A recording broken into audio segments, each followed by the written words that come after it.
Hello, this is Tech Happy Life with Dr. Mike Brooks. Today's episode we're going over the yellow light level of the Tech Happy Life model.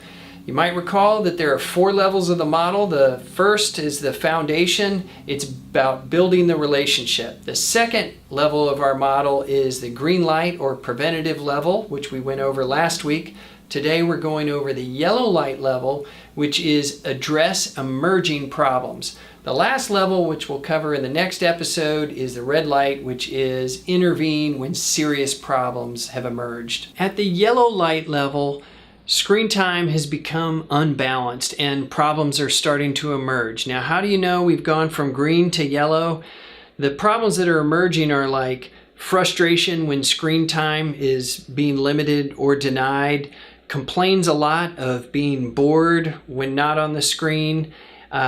The screen time becomes an ongoing source of parent-child tension, or things like slipping grades. You might see that as well. When problems first start to emerge, a wonderful strategy to use, it's called collaborative problem solving. I first encountered this from Dr. Ross Greene years ago, and I've been using it ever since. Now, here's how it works. A lot of times when kids are getting off course, there's an assumption that kids don't care about succeeding or doing well in life.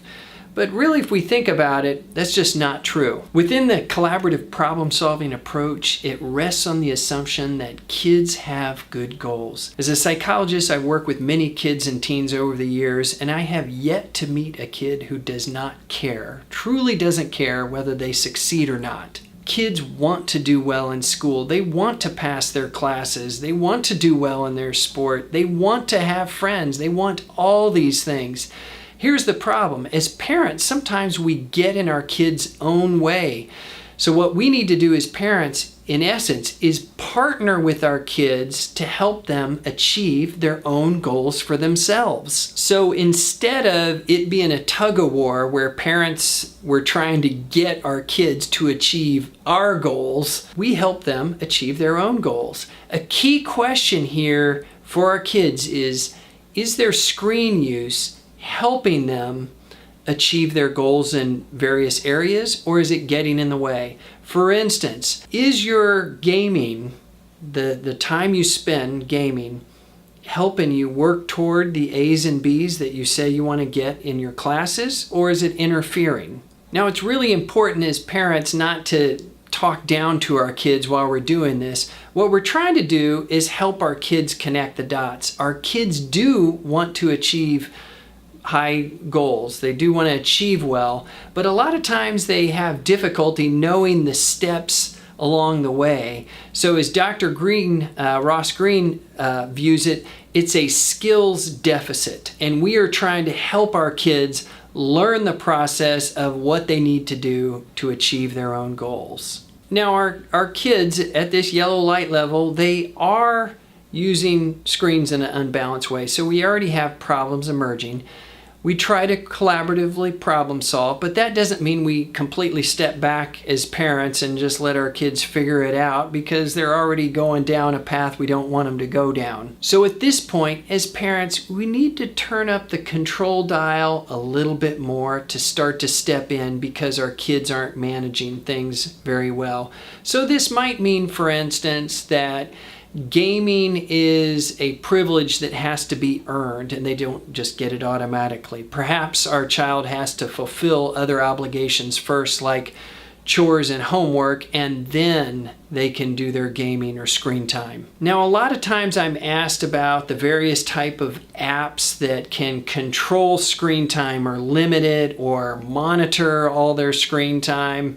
Is this a good thing to do? Now, I'm going to take this on as its own entity in another episode because it's a big one. But I would say this, I'm not a big fan of all the screen control and monitoring apps. However, once problems have started to emerge and we are at the yellow light level and we see things coming off the rails, it might be time to use some apps that help monitor and limit our kids' screen time. Now, at this point, you might be wondering, well, what are the specific yellow light strategies? And within the model, it's not necessarily about having unique strategies for all the different levels. It's a little bit more about having these different strategies, but having to apply them more forcefully as things become more problematic. For instance, at the yellow light level, we talk about the parents intervening more. Now, a green light strategy I introduced is the screens out of the room at bedtime. Now, you might have a looser enforcement of that strategy when things aren't much of a problem.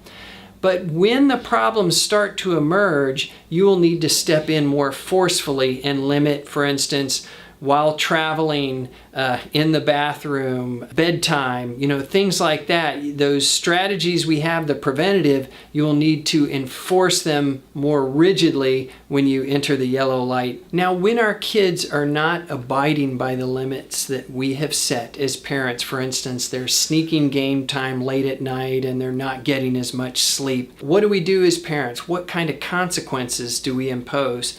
Ideally, as I said in the previous episode, we have some do's and don'ts and consequences for misuse that were already explained beforehand. So this shouldn't blindside our kids with consequences. They should know what consequence is coming when they cross the line. A teen girl stays up too late using social media like Snapchat, Facebook, Instagram, late at night on a school night. A logical consequence might be that she loses some social media privileges for a period of time. You might at this point say, how much time? Well, here's a key strategy that you can put in your pocket and take with you.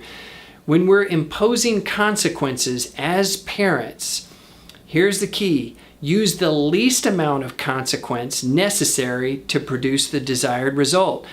So if taking away your teen daughter's smartphone for a couple hours gets the behavior change we're looking for, you don't need to take it away for a week. For my own kids, I can say this. They love gaming a lot. Again, chips off the old block, but as a logical consequence, they could lose some gaming privileges.